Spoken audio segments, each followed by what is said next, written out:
Whoa, whoa, whoa, whoa, whoa, whoa, whoa, whoa, whoa. What's the problem? This What's the matter? This is not a Jet show. So what? So how about this? Manning lobs it. Boris alone. Touchdown, New York. Oh, come on. I don't want to hear this. Why not? Super Bowl champions. Doesn't matter. I just don't want to hear it. What do you want to hear? How about some Mets? Hey, if I can find one good thing that happened to the Mets, here we go. Home run. Mike Piazza. And the Mets lead 3-2. Oh, yeah. It's got to be, I'm sorry. We all can't be like the Yankees. Oh, speaking of. This one by Mattingly. Oh, hang on to the roof. Goodbye, home run. Don Mattingly. No. God, I can't believe I just said that. All right, well, listen. How about a little Nets? If I have to. Kid, the jumper to win it. He got it. I can't take it. I can't take it anymore. It's been a second. I can't take it. How about some Knicks? Oh, yeah. Big spenders. Can't win a playoff. Fair enough. Houston pops out up top, down the lane, running jumper off the front rim, and in. I guess we should talk a little hockey, no? People even watch hockey anymore? They watch the Rangers. Well, if you have the Rangers, you gotta have some Islanders. Yeah, no, they didn't have a YouTube in the 80s. All right, let's get the show started. Here we are, polar opposites.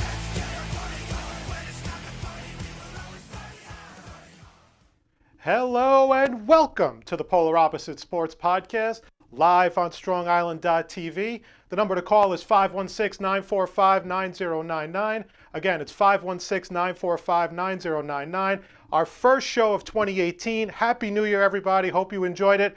I'm Craig Moffitt, and alongside me is not Matt Stevens. He is on assignment tonight, so I'm flying solo. So again, the number to call is 516-945-9099. We got a lot to do, not a lot of time to do it. I'll be very quick on my New Year's. I took my kids bowling, fell asleep by 9 o'clock, DVR'd the ball drop, and then celebrated it the next day. So that's it. But let's get into it. We got a lot to do. We're going to talk about the Giants and Jets as they mercifully season ended for Week 17. We'll get a little bit into the playoffs. We'll talk about Black Monday with the NFL coaches getting fired. We'll also do a little bit of free agency because Major League Baseball free agency has been very quiet, and normally a lot of these guys should be signed by now, so we'll get into that as well. And then we'll play a little good idea, bad idea to round out the show. We're going to start with the Giants to open up. Basically, the Giants won on Week 17. They beat the Redskins 18-10 in probably one of the most miserably boring games I've ever seen. The Washington Redskins are a team that just continues to disappoint year in and year out. They just keep saying 9-7, 7-9, or whatever. And basically, the big news from earlier in the week was the Giants hired their general manager. They hired former Panthers GM Dave Gettleman to the position. I really like Gettleman. I don't know if he's going to be good. I mean, Giant fans love it. GM hires they sound good in theory, and on paper they sound awesome. But then all of a sudden, when they get down to work, it really just becomes a yearly process. Is the team getting better under the GM? Is it not getting? Are they making the right decisions and all that? So for now, I like it. I kind of like this press conference, pretty much accountability. And he's basically saying, be prepared for change. Now, the thing about the Giants is do they really need a lot of change? See, that's what I don't know. I don't know 100% if they do. Because they were just a playoff team a year ago. They lost to the Packers. And I remember that game. They were dominant in the first half of that game. They just kind of fell apart in the second half. You could really kind of attest a lot of it to injuries. Odell Beckham being out for the season. That game, I can't remember who they played, where they lost all three of their wide receivers in the same game, which was pretty much unheard of. It sounds more Jet-like than anything. But on top of that, there were a lot of other things. Jerry Reese deserved to be fired, basically never really addressing the offensive line, which pretty much affected Eli Manning, which pretty much affected the offense. It's a domino effect. It starts in the O-line because they protect the quarterback. And then from there, if you can't protect your quarterback, then most likely your offense is not going to run like a well-oiled machine. It seemed to me that with the season going on the way it was, at one point they finished the year 3-13. The second pick in the draft. Luckily for them, the Colts won Week 17, so they secured that second pick in the draft. From then on, though, it goes, all the talk is about them drafting a quarterback, but I don't really understand why. I don't understand why they need a quarterback so bad. Because look, Eli Manning still has a few good years left in him, and I know that he really struggled. You could definitely blame that on the fact that he really didn't have any wide receivers, and in Week 17 alone, he was playing with basically a practice squad. He had no Evan Ingram, no Sterling Shepard, and on top of that, like I said, although Orleans Darkwa had a great game, not really much of a running game as well. So there's only so much you can blame Eli Manning for, or the fact that the offensive line or the wide receivers in general.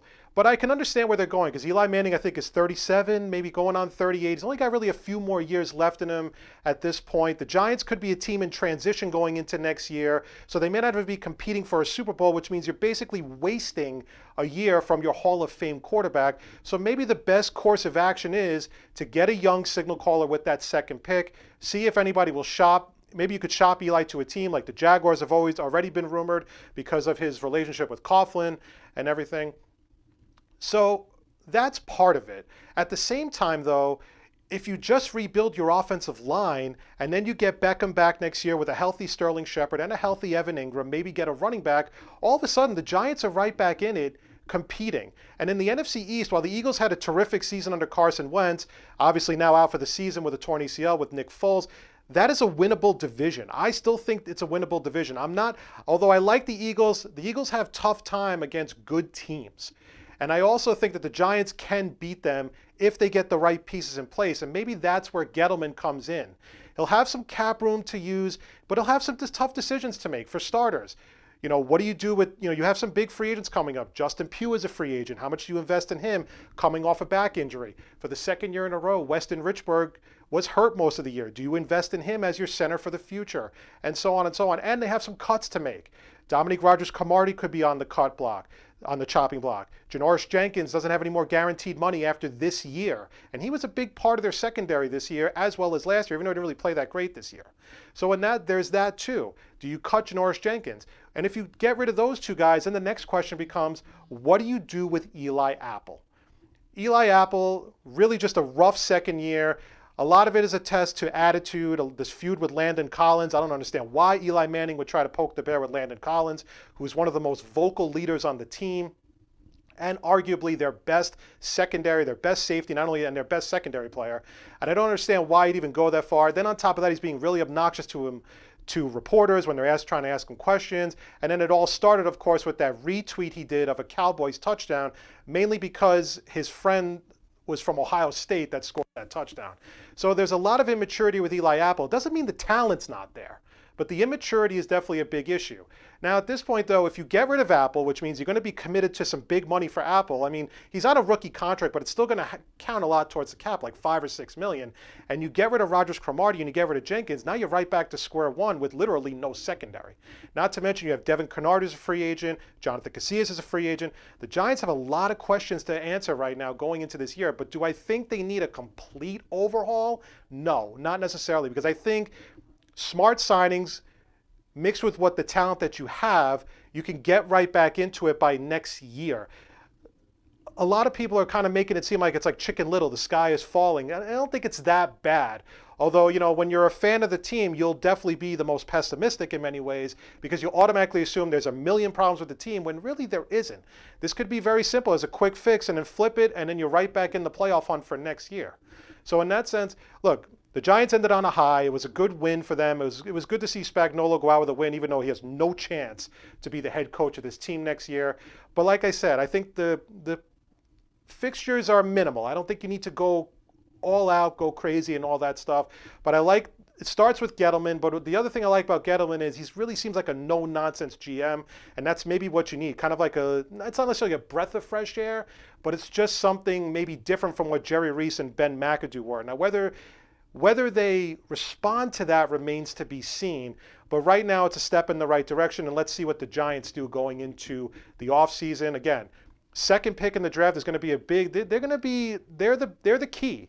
Because if they don't draft a quarterback with that pick and they decide to take an offensive lineman like Orlando Brown or there's another kid, I can't remember his name, then that kind of sets the ball in motion where quarterbacks may drop. No guarantee the Denver Broncos are going to take a quarterback. I don't think the Colts are going to take a quarterback. And I don't think, and the Texans and the Browns if the Browns take Darnold with the first overall pick, even though Darnold had a terrible game against Ohio State where now he could probably stay in school rather than come out for the draft. So Rosen could fall. Josh Allen could fall. I don't really understand why Josh Allen is all of a sudden on everybody's list as top quarterback in the league. He's got a great arm, but the competition at the University of Wyoming is not that great, so he might need some seasoning. And there's a couple of other guys. Baker Mayfield had a good game, good first half last night in the Rose Bowl against Georgia, had a bad second half. I don't necessarily know if that kills his draft stock or maybe knocks it down a peg, But overall, I mean, the Giants really could be the X factor in this draft, because if they don't take a quarterback, who knows where those QBs will go. So listen, if you're a Big Blue fan, you're happy you at least got the win. From this point on, I'm curious to see where they go. You know, Gettleman's saying that he wants Eli back, but then it becomes a case of, do you pass up that pick on Josh Rosen or another quarterback where you already have Eli Manning? And I don't think it's right to ask Eli Manning to mentor this kid. I think you're better off just kind of sending Eli. Eli deserves a chance to go to another team if he's not part of the Giants' future plans. The phone number again to call is 516-945-9099. I am the polar opposite, Craig Moffitt. Matt Stevens is not here this week. He will be back on our next live show on Tuesday, January 16th, right here on Strong Island TV, 9 o'clock Eastern Time. Let's segue to the Jets. This is an interesting thing about the Jets, because there seems to be a line in the sand where the Jet fans that have been here for too long and are demanding a championship want nothing to do with Todd Bowles, whereas other Jet fans and media writers more specifically are saying that they're happy that he got an extension. Me personally, I'm a little indifferent. I wouldn't have cared if he got fired, but I'm also okay with him getting an extension. The fact is that Todd Bowles, listen, has he made some brain dead decisions? Yes, he's definitely made some brain dead decisions. No question about it. I don't feel like he's had the stones to go for it in big spots. He settles for field goals too much. And in the last game of the season, when it's all or nothing, it's not even an all or nothing, it's a meaningless game.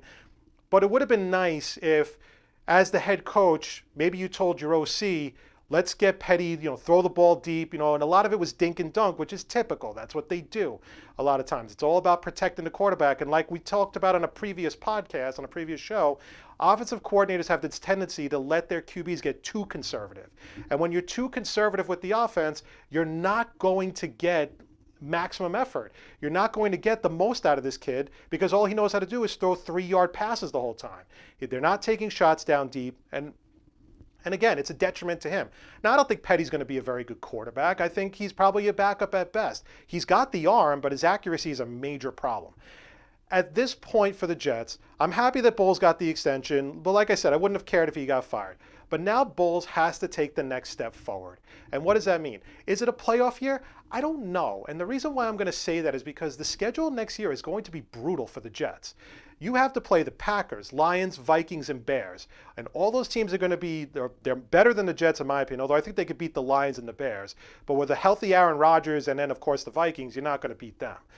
Then you got to play the AFC South. You got to play the Jags, you got to play the Titans, you got to play the Colts with possibly a healthy Andrew Luck, and the Texans with a healthy Deshaun Watson, not to mention your AFC schedule. Maybe next year is just more of a rebuilding year for Todd Bowles. But then again, this could only be a one-year audition. They only extended him for 2 years. And that was basically the whole purpose of that, was to avoid making him a lame duck coach. Because if he's coaching in this last year and then he winds up getting them to the playoffs, the Jets they're gonna have their hands tied and they're gonna have to give him pretty much whatever he wants. By extending him now, you basically give him another year to see if the Jets take another step forward. If the Jets improve on 5-11, I give them another year. If they stay at 5-11 or perhaps get worse, which is definitely a possibility, they go to 4-12 or 3-13, then maybe you do have to fire him. So in that sense, look, the Jet game wasn't what it was. They weren't going to beat the Patriots, although I thought the defense played really well for the most part. I just think they were gassed at the end because the offense just wasn't moving the football. I mean, that's pretty much all you could say. And the thing that bothers me about the Jets is, and they need to figure this out for 2018, you need to figure out how to use Bilal Powell. Because when this guy's on the field, he's a playmaker. Okay? But when he's not, but they barely use him. In the first half of the game, he had 34 yards rushing, I think, on 5 or 6 carries. But then he only finished the game with 38 yards rushing. So it's like they really don't have any idea how to use him. And that's a little troublesome for me because I think he is a very good back. You pair him with an Elijah McGuire, who I thought had a strong rookie season, and then maybe get another running back, even in the draft. I think that's it's definitely a great idea. It's a solid idea to have that 3-headed running back, where you mix it up, because Powell is definitely a good between the tackles runner, and he's got speed. And I think I liked what I saw to McGuire as well. So if you can draft a guy, maybe even if you're not happy with the quarterbacks and you want to draft Saquon Barkley out of Penn State, man, that's fine. That's great. Do it. Because again, it's only going to add to your offense, and it's going to take the pressure off your quarterback, which is what you need. Because whether you have a rookie signal caller next year, or you go out and get a Kirk Cousins or another veteran quarterback, any piece to the offense is going to help them. Now, the thing is also, the Jets have a lot of free agents. They're going to have a lot of cap money next year. So where do they go with it? Do you hemorrhage all the cap money in 1 year and go for it? Or do maybe you break it off, or you spend a little bit of money here and then maybe save some to let it roll over to the following year where you're only going to have more? You know, these are interesting decisions. And I like that Maccagnan is going to be making them. Because while Maccagnan has made some questionable signings, for the most part, I think a lot of the moves he's made have been pretty strong. And I also think his drafts over the past couple of years have been pretty strong. Okay. Now, guys like Joe Beningo and all those other, Jet fans who have been fans since the days of Emerson Boozer and Don Maynard and Matt Snell and whoever. I mean, give me a break. Okay. The thing is like you'll always be unhappy unless the team is going 16-0 or 15-1. You're always going to be a miserable Jet fan because that's just what you are, because you feel like a sense of entitlement. And I don't blame you for being pissed off for the fact that they should be winning a championship. But the fact remains is Rome wasn't built in a day, and they tried to go all for it that first year, and it didn't work out. They didn't make the playoffs, so they went 10-6. And then the second year they were terrible because guys weren't playing, and then you had the infighting among the team and all that stuff. So, and now this year you get rid of a lot of the dead wood, you get rid of a lot of the guys who are problem children. You trade Sheldon Richardson, you get a great receiver back in Jermaine Kearse, and a second-round pick. You cut Brandon Marshall. Even though I like Brandon Marshall, I'm not going to lie, he was a catalyst in that locker room. I still believe that to this day, although I think he was a quality receiver. He was a great Jet. And I love Brandon Marshall, but he was a problem in that locker room. And when a team is losing, it just all kind of came together. You got rid of Calvin Pryor, got Demario Davis, who had a terrific season. These are moves that Maccagnan made. And to be honest, the guys he cut, Revis didn't get picked up to the end of the year. Mangold never got picked up. David Harris got picked up by the Patriots, but was inactive about 3/4 of the season. Calvin Pryor got traded, then got cut for getting into a fight with another teammate. So these moves were terrific, in my opinion, cutting all this dead weight. And now you build on the next year. Now they're going to have more cap space because Muhammad Wilkerson's not going to be back because, of course, he blew off another team meeting for whatever reason. And at this point, it's who cares?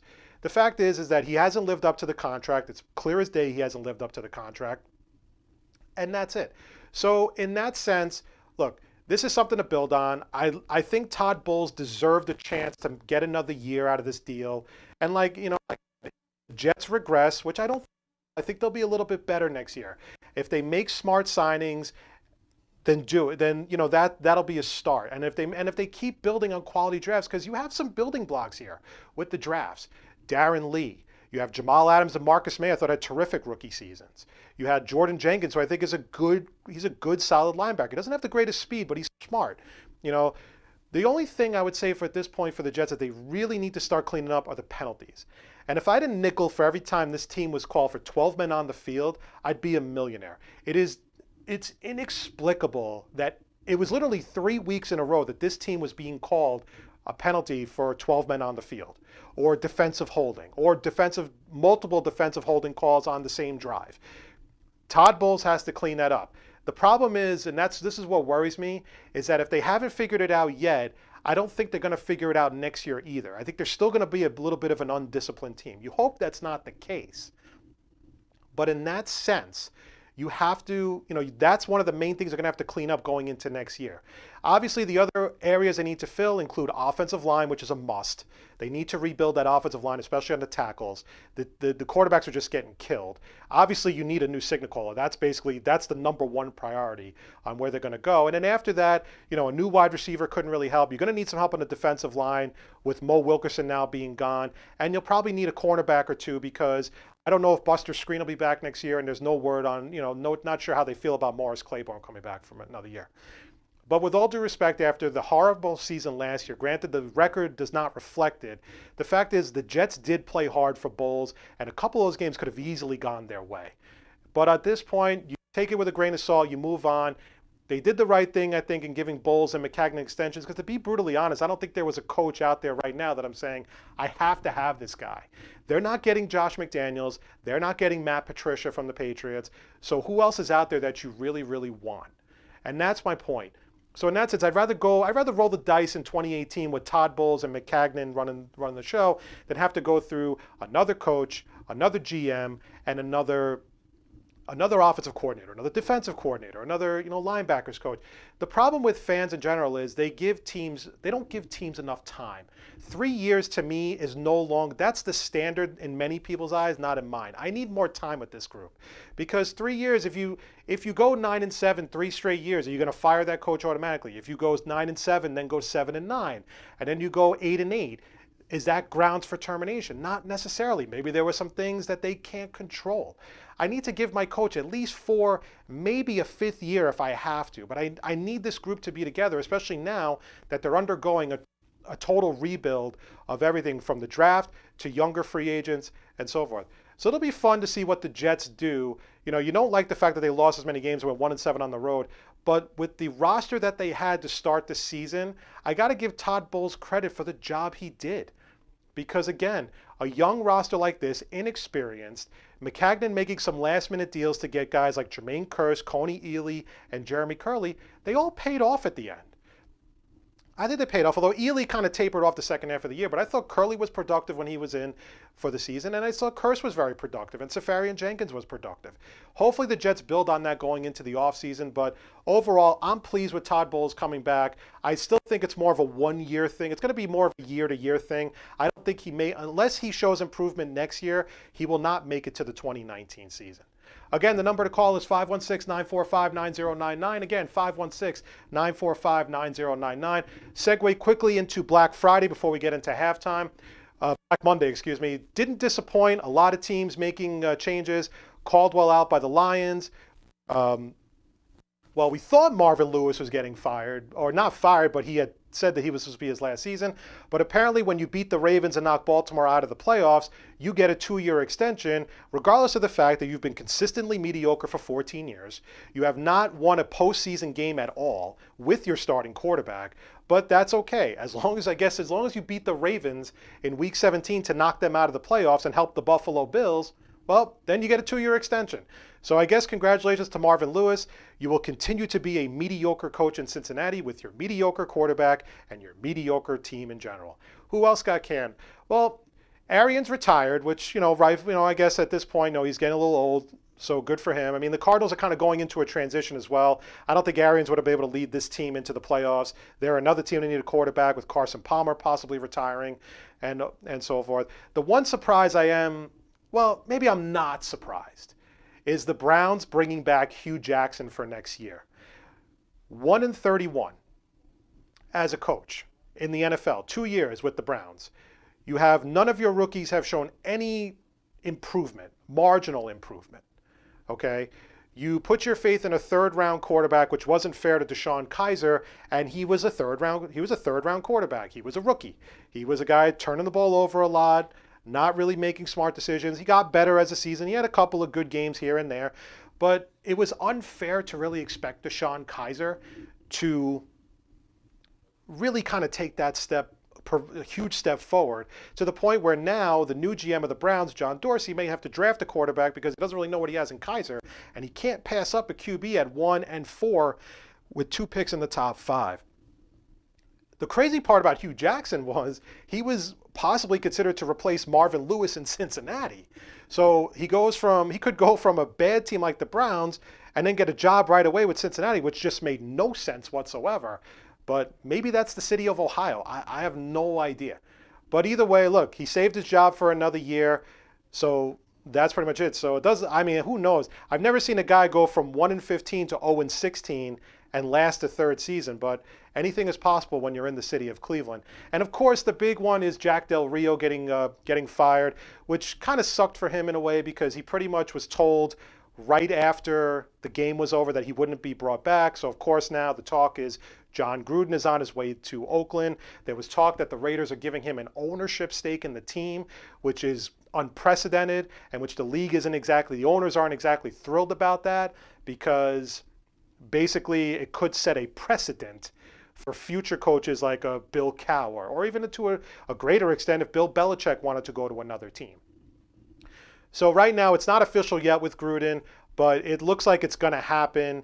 And the first apparently the first person he wants as his offensive coordinator is Jets offensive coordinator John Morton. And to that I say, fair enough, go ahead, do what you got to do. But listen, I like Morton. I wouldn't be heartbroken if he left the team, but I would rather have him here because I think it just keeps consistency moving forward. The Giant head coaching candidates are really out there between Jim Schwartz, who nobody wants, Eric Stootsville, the former Broncos assistant head coach who was let go today, McDaniels, Patricia. I mean, if you hire Jim Schwartz, this team is going to be bad. Jim Schwartz is 29-51 as a head coach with the Lions when they had Stafford and Megatron and Ndamukong Suh and Cliff Averill. He was not even that much better in Buffalo, although I think if I remember that was the game where Buffalo carried him off the field like he was Rudy Rudiger because they beat the Lions in the last game of the season at Ford Field.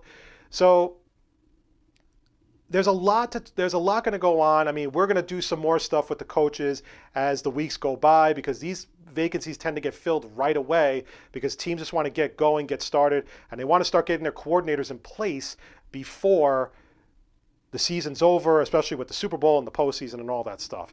Real quickly on the playoffs, what I love about the playoffs this year is there's a lot of new blood. I love the fact the Jaguars are in it, the Titans, the Jaguars won the AFC South. Buffalo is back in it after 17 years, and I loved watching the videos. If you haven't seen them, check out Twitter of the Buffalo Bills fans crazy. There was like 15 different videos of the Buffalo Bills fans going crazy.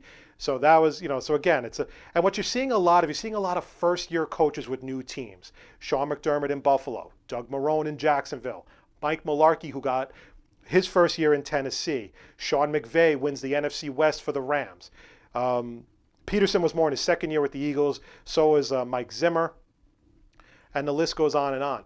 But basically, this is going to be these matches are pretty good. Titans, Chiefs in the first round, and then Jaguars, Bills in the AFC. And I think it's I can't remember the NFC matchups right now off the top of my head. I think it's Rams, Falcons, Panthers are taking on the Saints, and then the winners go on to face the Eagles and the Vikings respectively. So I like what I'm seeing. Like I said, I like the new blood. Obviously, New England and Pittsburgh, the usual suspects, are back in the playoffs.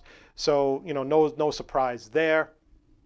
But overall, it was a interesting season. A lot of bad injuries, and then on top of that, a lot of shoddy play. Especially the Thursday night games were really tough on the eyes to watch. But listen, the season's over, and on to the playoffs we go. First games will be on Saturday with the Chiefs and Titans at 4:30. We have reached the halfway point of the Polar Opposite Sports Podcast. I am Craig Moffitt, riding solo this week. Matt's on assignment. The number to call again is 516-945-9099. Again, the number 516-945-9099. It's a bit of a raw show. We normally do music. We normally do a lot of different sound effects, but Matt had all that stuff and unfortunately couldn't get it in time. So this is basically, maybe it's just a quiet show. Who knows? But here we go. Halftime. These are 3 topics. These are more off-the-grid topics that I'm pretty sure nobody's really talking about as we speak. So here we go. Number 1. Derek Jeter recently held a town hall meeting with about 200 Marlins season ticket holders, and needless to say, it didn't go very well. Fans were upset about the team's decision to trade Giancarlo Stanton for pretty much nothing, and they're unsure about which direction they were headed. While Jeter continued to preach patience to the fans during the rebuild, one season ticket holder for over 24 years said he would not renew his season ticket option because he didn't want to pay Major League Baseball prices for a AAA baseball team. So this got me wondering, has Derek Jeter already lost the fan base in Miami? Well, to be honest, I don't really know what kind of a fan base is in Florida. It just seems like a lot of fans go there of other teams, and there's not enough fans of the teams that actually play there.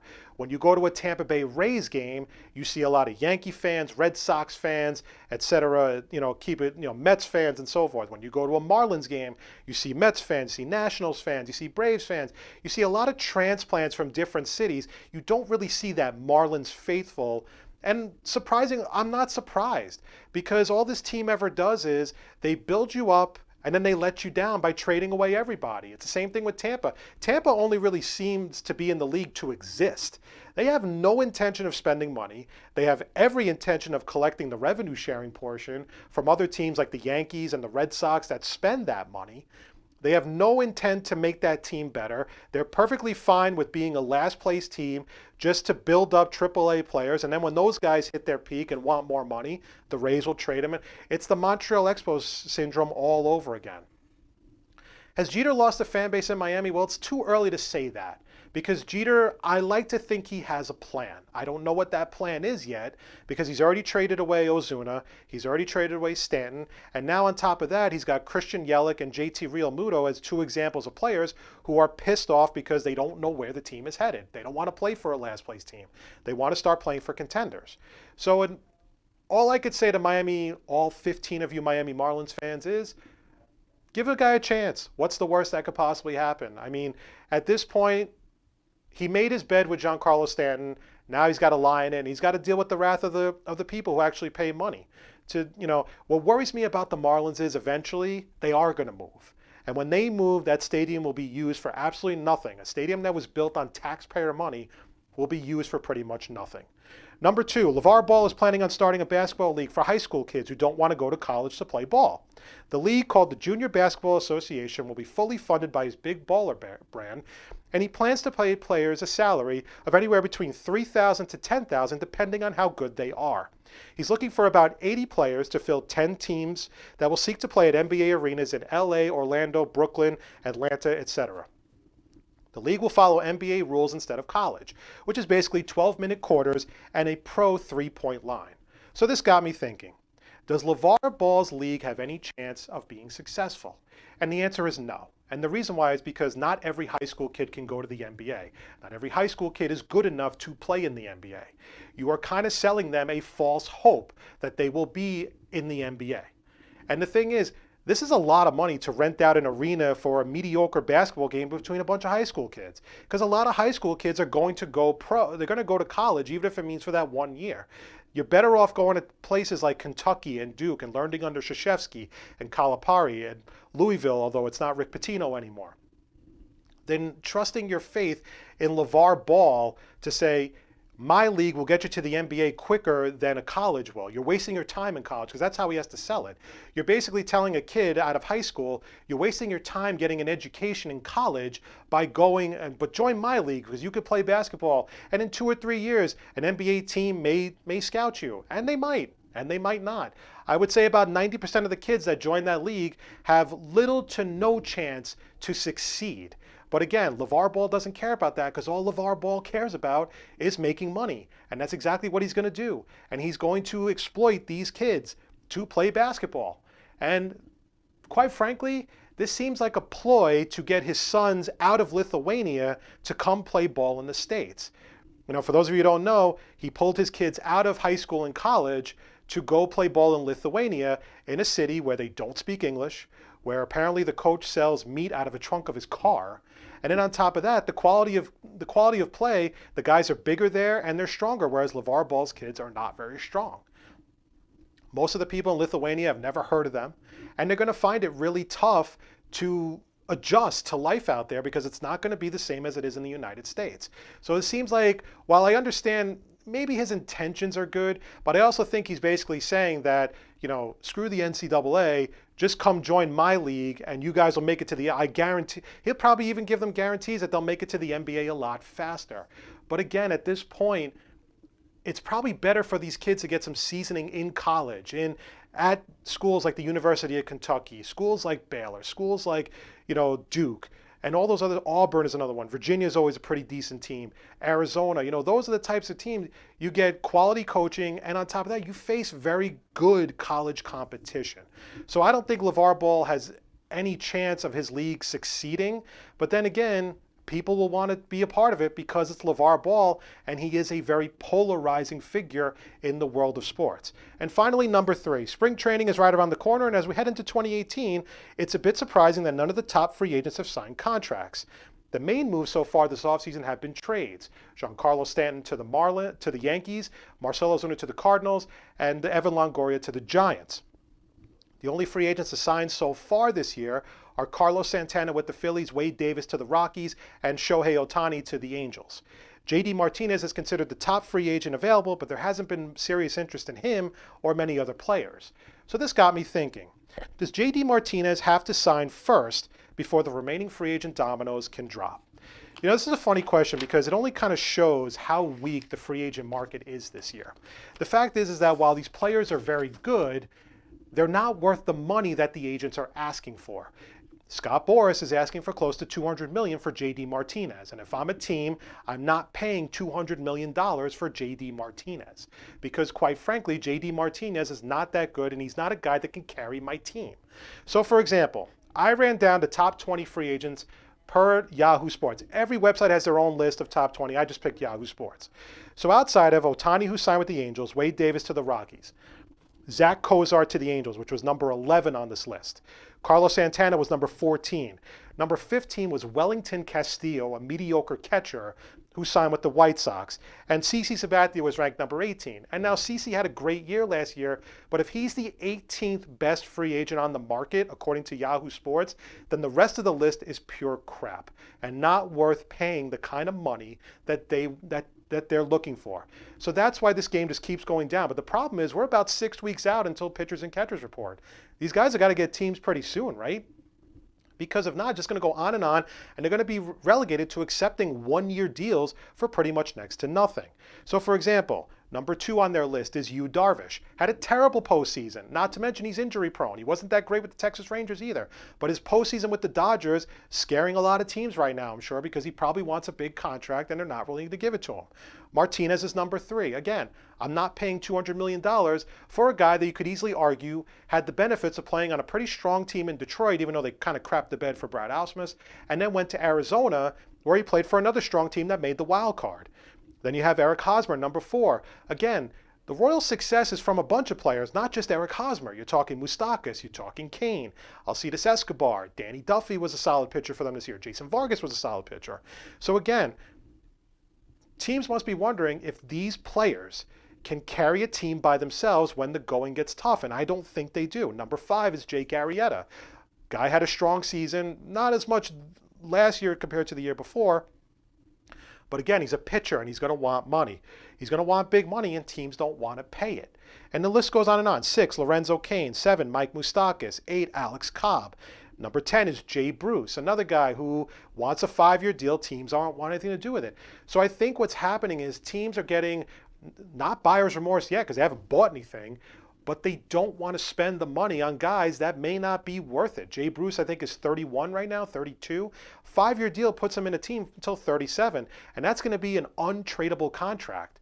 So in that sense, maybe J.D. Martinez does have to be the domino to fall, but I guess for hitters, that's the case. For pitchers, it's probably not. It's probably going to be Darvish, or I would even say Arrieta. I think Arrieta is a better pitcher than Darvish. So I would say Arrieta is definitely more prone to getting the bigger deal, to signing first. I think when he signs first, or if Darvish signs first, then the bar is set. But who knows when that is, because you're not really seeing teams aggressively pursuing these guys, and that's a big issue as well. So I think in some ways, while Martinez does have to be the domino, but only for the hitters. I think for the pitchers, it's either going to be Darvish or Arrieta at this point. Halftime is officially over. Again, I am the polar opposite this week. Craig Moffitt, Matt Stevens is not here. The number to call is 516-945-9099. Again, 516-945-9099. Before we get to good idea, bad idea to finish out the show, I want to jump really quickly into some hockey. We don't really talk about hockey because basically my partner, who's not here, knows nothing about hockey, and he readily admits it and he happily admits it. So I'm going to get into a little bit of hockey. We're going to talk some Islanders, talk some Rangers. I got about 4 minutes before, so I'm going to try to do this in 4 minutes flat. The Winter Classic last night, okay, but I've noticed with the Winter Classic, since I like the idea, I've always liked the idea, cold weather game on New Year's Day. I thought the year before, or I think it was 2 years ago when they did the Stadium Series, that's when I thought it was a little overdone, doing games in Dodger Stadium or Anaheim Stadium or Yankee Stadium. They were doing places everywhere, and I think the great thing about the Winter Classic is it's once a year on New Year's Day, and it's always in a cold weather stadium. The problem I have with the Winter Classic is I just feel like the play is not really that great. The Rangers and Sabres, first of all, the fact that the Sabres had a home game at Citi Field is ridiculous. if anything, the Rangers should have been the home team because they were the home team anyway. And I think it should have been either Rangers Islanders, Rangers Flyers, even Rangers Penguins, even though the Penguins are in it almost every year now. Rangers Islanders would have been a great Winter Classic, but they give it to the Sabres, who are not even that good of a team. And then on top of that, they make Buffalo the home team, which makes no sense whatsoever. The point is, the play was very shoddy. The players seemed to be slipping all over the ice. It didn't seem like it was a great game in general. It was kind of boring in a lot of spots. The Rangers wound up winning it in overtime. The puck kind of was going all over the place. It just, to me, didn't seem like a great game in general. But the Rangers pull out the win in overtime. I thought the Sabres actually gave them a decent game. I just didn't understand why the Buffalo Sabres, who are one of the worst teams in hockey, were invited to play in the Winter Classic, especially as a home team at a stadium in Flushing, New York, in Queens, in Citi Field. But again, I don't understand. Sometimes I just don't get what the NHL does. That being said, though, I am a fan of it. I think maybe some improvements need to happen because this is kind of again, I just don't see the quality of play being very good and so forth. But again, Rangers get a win. I just think they have to start tweaking some things with the Classic, start making it a little bit better, maybe just better teams, or whatever. But the Rangers get the win. Segueing to the Islanders, what I love right now about New York hockey is all three teams are in it, and I'll even include the Devils, because the Devils are that team that have been surprising a lot of people. And one thing I like about the Devils is they make trades when you least expect it. They fly under the radar, they make big trades. They did it last year when they got Taylor Hall from Edmonton, and then this year they get it when they got Sami Vatanen from Anaheim. Both players are having big years for them. Corey Schneider's been very good in the net, and their first round pick, I forgot his name, Nico Hoji, I can't remember his name, and I couldn't pronounce it if I wanted to. He's also on having a solid rookie season for the Devils. Everything seems to be working, and we keep saying to ourselves, when is it going to fall apart? When is it going to fall apart? And at this point, I don't know if it's going to. I don't know. The Devils keep finding ways to win big games. They keep finding ways to stay competitive. And the most important thing, they still keep finding ways to stay in first place in the Metro Division, which is huge for a team like that. Brian Boyle's been a terrific pickup, and it's a feel-good story with Brian Boyle having cancer and overcoming it and being back on the ice. That's also could even be an emotional build for them, heading into the All-Star break, into the Olympic break, and then into the trade deadline and everything. But this has been a very surprisingly good Devils team, and it's not really huge additions or major changes to the roster. It's just been changes. But again, they've made the right moves. It's been pretty smart moves all around. And then on top of that, segueing to the Islanders. The Islanders are looking good for the most part. They had a really bad game against Colorado. They lost 6-1. They lost to Winnipeg 4-2. They're playing tonight against Boston. This is going to be the type of year where I think all three teams are going to be jockeying for one of those four spots in the Metro to get into the playoffs. Those games against the Devils, those games against the Rangers are going to be huge for these teams against each other, because that could be the deciding factor in getting them into the playoffs. The Islanders are still having major issues on defense. There's not really much they can do right now. And the thing is teams know that they need help on defense, which means they're going to ask for the moon to get if they want a quality defenseman. Garceau is going to have to figure some things out. The John Tavares thing continues. He still isn't signed. This continues to worry me, although I think with this Belmont deal, I would say I'm about 80% confident that Tavares will re-sign. But overall, I think the Islanders have played well. Matthew Barzal's been a terrific player for them this year. He's been outstanding.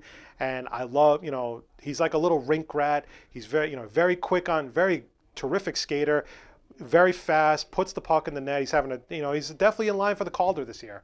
Absolutely in line for the Calder. He's got a good shot. If he can keep up this pace for the entire season, he's a lock to win the Calder this year for the Islanders.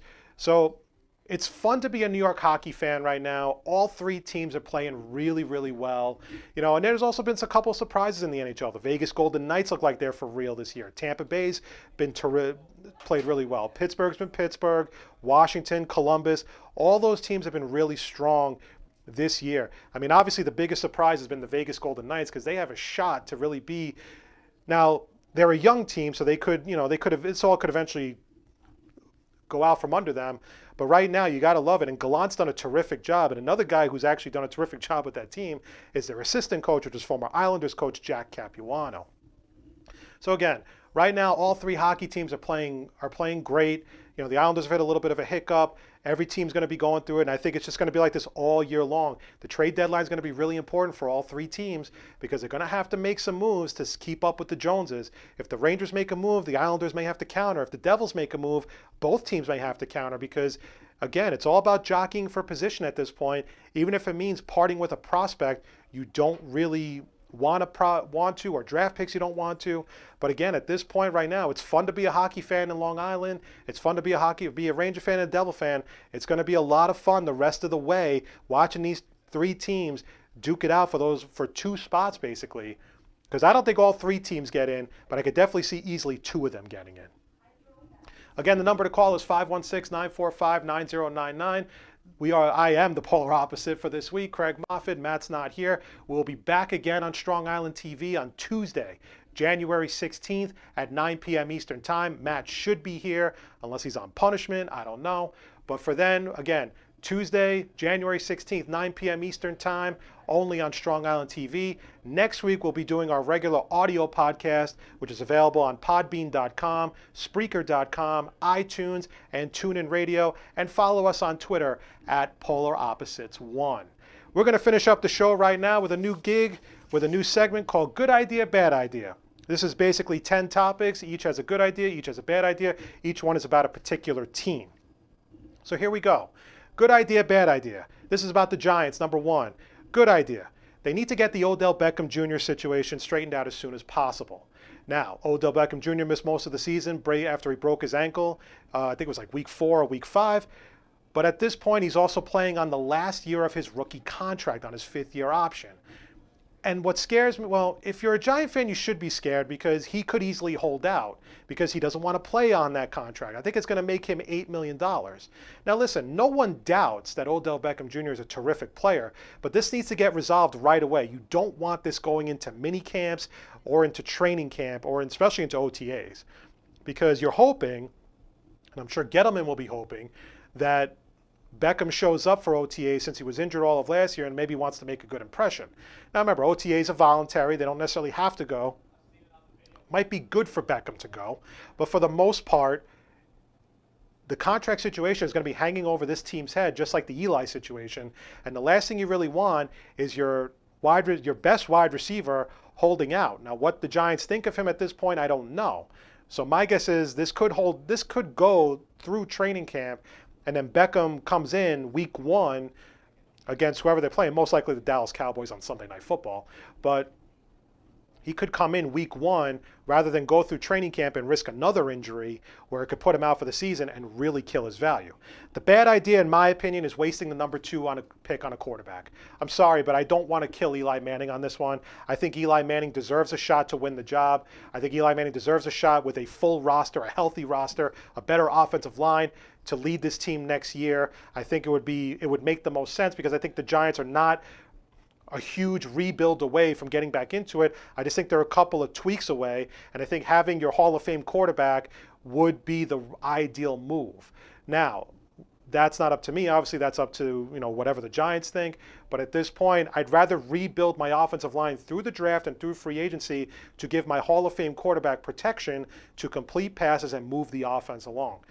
So I'm a firm believer, and this has nothing to do with me being a Jets fan and getting that pick. It's the fact that I just don't think they should waste it on a quarterback when you have Eli Manning, who's perfectly capable of playing another 3 years in this league. The second one is about the Jets.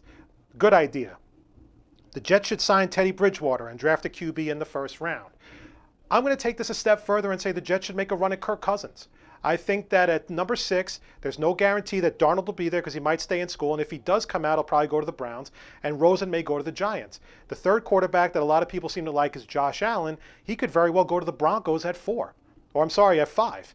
So in that sense, the Jets are going to be picking at 6, and they may be stuck in a best player available scenario. Is Baker Mayfield worth a number 6 overall pick? I don't know. I like Baker Mayfield, but a lot of people don't. So what do you do from there? Is Saquon Barkley maybe the answer? If he falls to 6, do you take him? Do you take a defensive end like a Bradley Chubb from North Carolina State? Or, whoever. The fact is, this pick could be very interesting for the Jets. They could easily trade up to get the quarterback they want, maybe with Cleveland, to move down to number 6 and maybe not give up as much of a haul. Or they can go the safe route, maybe not necessarily break the bank for Kirk Cousins, but you could definitely sign Teddy Bridgewater, who's not on a 5th-year option, who's an unrestricted free agent after this year, to a contract that's helps your cap. That's kind of, because again, Teddy Bridgewater's got a lot to play for. He's got maybe playing with a chip on his shoulder next year because of the injury he suffered, that really gruesome injury during a practice. He's going to have a lot. He's going to want to prove to people that he's capable of being a number 1 quarterback, of maybe even being a franchise quarterback. So it's a low risk, high reward signing to bring in Teddy Bridgewater. And at the same time, I kind of do what the Redskins did with RG3. They drafted RG3 in the 1st round and then drafted Kirk Cousins in the 4th round. By the 2nd year, RG3 was hurt and Kirk Cousins was taking over, and Kirk Cousins became a legitimate quarterback. I think he became a very good quarterback. There's nothing wrong with that either. If you feel you want to draft a guy like Baker Mayfield, number 6 overall, or even if Josh Allen falls to you, do it. But then I think later on in the draft, I think you figure out a way to get another quarterback, and there's your 3. And then you get rid of Petty, and you just kind of close the book on Christian Hackenberg, because it's not that I think that he's not capable of playing. I just think the Jets know he's not very good. So there's no point in keeping him on the roster anymore. Bad idea. The Jets should bring back Sheldon Richardson. This was reported by Manish Mehta a few weeks ago that the Jets and Richardson had they were interested and all that stuff. No, I don't think they should bring back Sheldon Richardson. The fact is he was a huge problem in the locker room, and while I understand the Jets need help at defensive line, I think this is taking a step back, not necessarily taking a step forward. Number 3, this is both a good idea and bad idea. The Rockies giving Wade Davis a 3-year, $52 million contract. I like Wade Davis. He's a good reliever. He was a good closer for the Cubs. I don't trust relievers in Coors Field, especially when I'm paying them more money than what Aroldis Chapman is getting. He's not worth Aroldis Chapman money. I think, though, the Rockies had no choice, and this is what they had to do. So it is a good idea that that the Rockies overspent to get a proven closer in their bullpen, and with the addition of Brian Shaw and Jake McGee, they have a nice bullpen to compete against the Dodgers and the other teams in the NL West. The bad idea is giving $17 million to a pitcher in Coors Field in general. No guarantee he's going to be successful. No guarantee he's going to be very good. But at that point, you take what you can get if you can get it. Number 4, good idea. This is about wrestling. The WWE announcing a Women's Royal Rumble for their annual January pay-per-view. This is a great idea. A little different. It's going to be the same rules. 30 women over the top rope. Same rules apply. I think it's a great idea. It's something different. And I think it's really good. It's a testament, because I think a lot of the women wrestlers are better than some of the men. I think they're more athletic, they're more creative, they're just better in general than a lot of the guys on the WWE roster. So having a Women's Royal Rumble, I think, would be awesome. Here's the bad idea. Trying to get Ronda Rousey to be in the Royal Rumble. Because what that does at the end of the day is it basically says, okay, well, now we know Ronda Rousey's going to win, so there's no point in watching the Royal Rumble, because Ronda Rousey is not coming to compete in the Royal Rumble to lose. She's going to want to win the Royal Rumble, not lose it. It would make no sense for her to be a part of it if she's losing the Royal Rumble. So it's better to have the 30 women from the WWE, proven professional wrestlers from Raw, SmackDown, NXT, even some free agent independents that might want to just come in for a one-shot deal. You're better off doing that, and I think it sends a better message to the locker room than having Ronda Rousey compete in a one-off Royal Rumble and declared the winner, because I think then at that point it kind of kills morale. And finally, the last one, good idea. Florida Atlantic giving Lane Kiffin a 10-year contract extension. Lane Kiffin is the best thing that's happened to Florida Atlantic since, I think, ever. Had a terrific first year with them. And then, of course, he had to be Lane Kiffin and run up the score in the, I don't remember what the name of the bowl was that they were in. But he killed Akron, and then afterwards he claimed that the Akron players were talking trash, which is why he ran the score up on them. You get what you pay for with Lane Kiffin. You're going to get the good Lane Kiffin, who will bring a lot of notoriety to the school, a lot of publicity, but then you get the bad Lane Kiffin, and that's the douchey Lane Kiffin, who's trolling Nick Saban on Twitter, or doing stuff like that, running up a score for no apparent reason than a player talking trash. This is what you get. And the thing about Lane Kiffin is when things go rough, he wants to run away, because that's what he does. But right now, for Florida Atlantic, it's perfect. And with that, he brought in Kendall Briles, and he brought in other players and other coaches. So in that sense, it's terrific. So good, it's a good move. I just think they may regret it in about 5 years when Lane Kiffin becomes Lane Kiffin. And finally, bad idea. Vince McMahon selling shares of WWE to finance a possible return of the XFL. Please don't do this. The XFL was a disaster to begin with. Vince McMahon just needs to stick to what he's doing, and that's running a wrestling federation, who, to be honest, the product is failing. The product is definitely dwindling. It's not as good as it used to be. It's the same rinse and repeat with champions and all that stuff. You saw what happened with the XFL. It was a lot of mediocre, a lot of terrible football players. They didn't take it seriously. Guys were getting hurt. They weren't making any money. And then they had to go to some really cheesy, stuff like, video cameras in the women's locker room. And that's just Vince McMahon being Vince McMahon. At this point, while I understand that he wants to try to get back in the business, the fact is you're selling shares to finance a football league that could go belly up again in a year, and you're going to look like a complete fool. I understand what he's trying to do. And listen, if it's a gimmicky football league that maybe has predetermined winners like wrestling, okay, I guess it can't hurt. But at the end of the day, it makes no sense to do this when you have a perfectly good wrestling organization making billions of dollars for you night in and night out. And at this point, why waste time getting involved in a football league when you have that? Good idea, bad idea is over, and this episode of Polar Opposites is over. And I'd like to thank you all for listening. Again, I'd like to thank Strong Island TV for having me on this week. Again, next show, Tuesday night, January 16th, right here on Strong Island TV, 9 o'clock Eastern Time. Next week, we're back with our audio podcast on podbean.com, Spreaker.com, iTunes, and TuneIn Radio. So everyone, enjoy the week, enjoy the playoffs, enjoy the games, enjoy life, and we will talk again next week.